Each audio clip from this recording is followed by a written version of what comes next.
Hello everyone, मेरा नाम सृष्टि है। आज की इस वीडियो में हम पोकर के स्टैटिक्स के बारे में जानेंगे, जिससे आपको गेम में कॉम्बिनेशन के एनालिसिस में हेल्प बनेगा। चलिए मैं आपको पोकर्स के कॉम्बिनेशन को समझाती हूँ।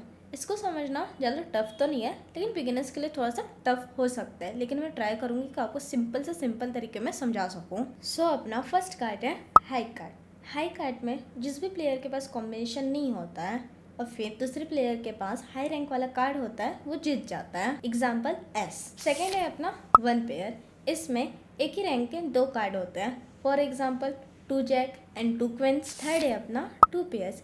इसमें आपके पास एक ही रैंक के टू पेयर्स होने चाहिए और हर एक पेयर में आपके पास दो दो कार्ड्स होने चाहिए, for example two ace and two queen. Fourth है अपना थ्री पेयर्स। इसमें एक ही रैंक के तीन कार्ड्स होते हैं, for example three king and three S. Fifth है अपना स्ट्रेट्स।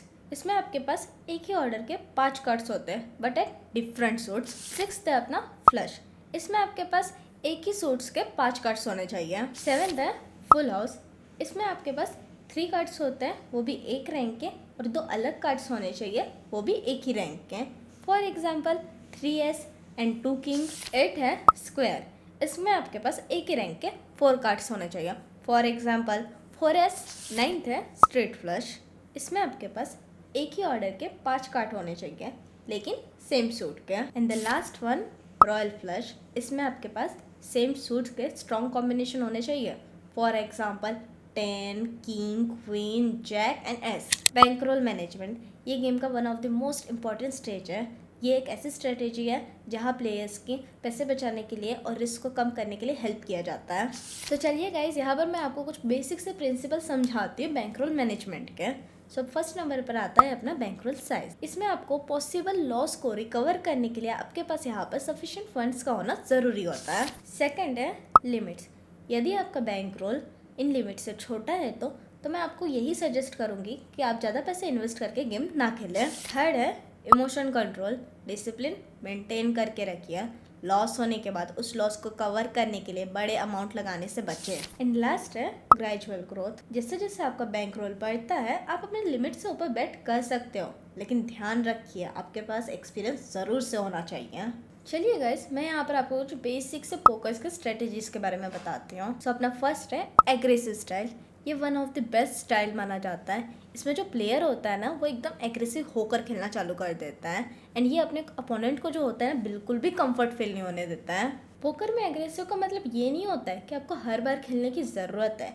इसमें आपके पास अगर स्ट्रॉन्ग हैंड होता है तो आपको ओपोनेंट को कंफ्यूजिंग डिसीजन लेने के लिए, फोर्स करने के लिए आपको खुद को एक कॉन्फिडेंट बिल्ड करने की ज़रूरत होती है। आइए गाइस, यहाँ पर मैं आपको फ़ायदे और नुकसान के बारे में बताती हूँ इनका।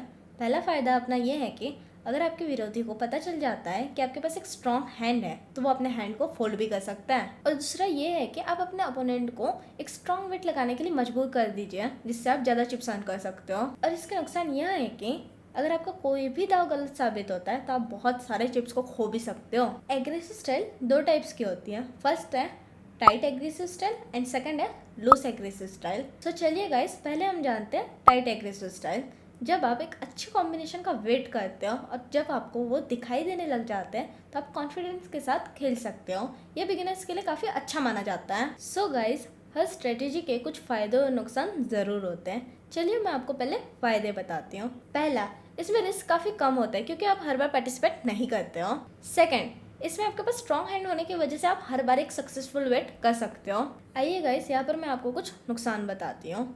अगर आप अपने ओपोनेंट को लंबा टाइम वेट कराते हो तो वो आपके स्ट्रेटेजीज को समझ जाएगा, जिस वजह से वो आपके जो स्ट्रेटेजीज जो आपने बनाई रखी होंगी ना, उस पर वो रिएक्ट करना चालू कर देगा। सेकेंड है लूज एग्रेसिव स्टाइल। ये एक्सपीरियंस प्लेयर के लिए काफ़ी बेस्ट माना जाता है। आप इसमें हर बार बेट खेलते हो, भले ही आपके पास एक स्ट्रॉन्ग हैंड हो या ना हो। आप एक एग्रेसिव स्टाइल के खेलने की वजह से आपका अपोनेंट सोचने के लिए मजबूर हो जाता है कि आपके पास कौन सा हैंड है। आइए मैं आपको इसके कुछ फायदे और नुकसान बताती हूँ। पहला फायदा ये है कि आप यहाँ पर बिना स्ट्रॉन्ग कार्ड्स के भी जीत सकते हो, बस आपको अपना साइकोलॉजी को यूज करना है थोड़ा। और दूसरा फायदा ये है कि आप अपने अपोनेंट के लिए एकदम अनप्रिडिक्टेबल साबित होते हैं, जिससे वो अपना डिसीजन लेने में असमर्थ होता है। चलिए गाइस, यहाँ पर मैं आपको कुछ नुकसान बताती हूँ। पहला नुकसान यह है कि अगर आप ज़्यादा हैंड्स को खेलते हो तो आपको चिप्स खोने का जो रिस्क होता है ना, वो काफ़ी ज़्यादा बढ़ जाता है। गाइस, बेसिक पोकर स्टैटिक्स के दूसरे नंबर पर आते हैं डिफेंसिव स्टाइल। कभी कभी सबसे अच्छा स्टाइल होता है बचाव का। मतलब ये होता है कि जब आपके पास सफिशिएंट कार्ड्स नहीं होते हैं लेकिन फिर भी से आप खेलना चाहते हो, तो उस केस में आप बेट का सपोर्ट कीजिए। इसमें आपका ज़्यादा लॉस भी नहीं होगा। इसके कुछ फायदे और नुकसान भी होते हैं। चलिए फायदे जानते हैं। ये लॉस होने के रिस्क को कम करता है। दूसरा, आप अगले राउंड पर एक स्ट्रॉन्ग कॉम्बिनेशन कलेक्ट रखने का चांस रखते हो। और इसका नुकसान यह है कि अगर आपके ओपोनेंट को पता चल जाता है कि आपके पास एक वीक हैंड है, तो वो आपके इस कमजोरी का फायदा भी उठा सकता है। आइए जानते हैं माइंड गेम्स के बारे में। आप यहाँ पर दूसरे प्लेयर्स के खेलने के तरीकों पर ध्यान दीजिए, जिससे आपको पता चल सके कि कौन कैसे खेल रहा है, कौन से player strong hand and weak hand पर कैसे रिएक्ट कर रहे हैं, जिससे आपको एक परफेक्ट डिसीजन लेने में हेल्प हो सकती है। आइए अब समझते हैं ब्लफिंग के बारे में। अगर आप अपने ओपोनेंट को झांसा देते हो तो वो ये सोचने पर मजबूर हो जाता है कि आपके पास एक स्ट्रॉन्ग हैंड है, भले ही आपके पास उधर हो या ना हो। लेकिन ध्यान रहे, आप ज़्यादा झांसा ना दीजिए, अदरवाइज वो समझ जाएगा कि आप उसे झांसा दे रहे हो। सो चलिए गाइस, हम पोकर के कुछ टाइप्स के बारे में जानते हैं, जो कुल मिला के 4 तरह के होते हैं। चलिए हम बढ़ते हैं पहले नंबर की तरफ। फर्स्ट नंबर पर है टेक्सास होल्डम। इस गेम में 2 या 2 से अधिक प्लेयर खेल सकते हैं। हर एक प्लेयर को 2-2 क्लोज कार्ड्स दिए जाते हैं and 5 open cards community table पर रखे जाते हैं। अब जो प्लेयर के पास 2-2 क्लोज कार्ड्स हैं, उन्हें उन 5 कम्युनिटी टेबल पर रखे हुए ओपन कार्ड के साथ एक कॉम्बिनेशन बनाना होता है, और जिसका भी सबसे ज़्यादा स्ट्रॉन्गेस्ट कॉम्बिनेशन होगा वो इस गेम को जीत जाएगा। सेकंड नंबर पर आता है ओमाहा। इसमें प्लेयर्स को 2 के बजाय 4 क्लोज कार्ड्स दिए जाते हैं और 5 ओपन कार्ड्स कम्युनिटी टेबल पर रखे जाते हैं। इसमें प्लेयर्स को फिर 2 कार्ड्स और 3 कम्युनिटी कार्ड्स का यूज़ करके एक स्ट्रॉन्गेस्ट कॉम्बिनेशन बनाना होता है। थर्ड नंबर पर आता है स्टड पोकर।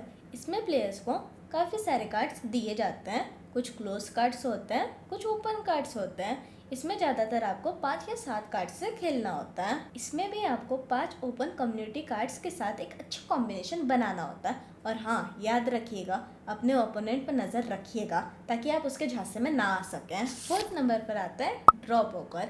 इसमें प्लेयर को 5 कार्ड्स मिलते हैं। वो अपने हाथ को स्ट्रॉन्ग बनाने के लिए कुछ कार्ड्स को न्यू कार्ड्स में कन्वर्ट कर देता है।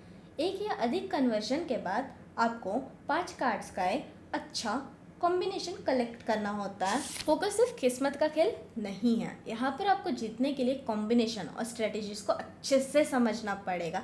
एग्रेसिव, झांसा देना, ओपोनेंट को पढ़ना, ये सब एक अच्छे प्लेयर की निशानी होती है। आई होप आपके लिए ये वीडियो यूज़फुल रहा होगा। वीडियो को एंड तक देखने के लिए thank you so much. Video पसंद आई हो तो लाइक कर दीजिए और चैनल को सब्सक्राइब कर दीजिए।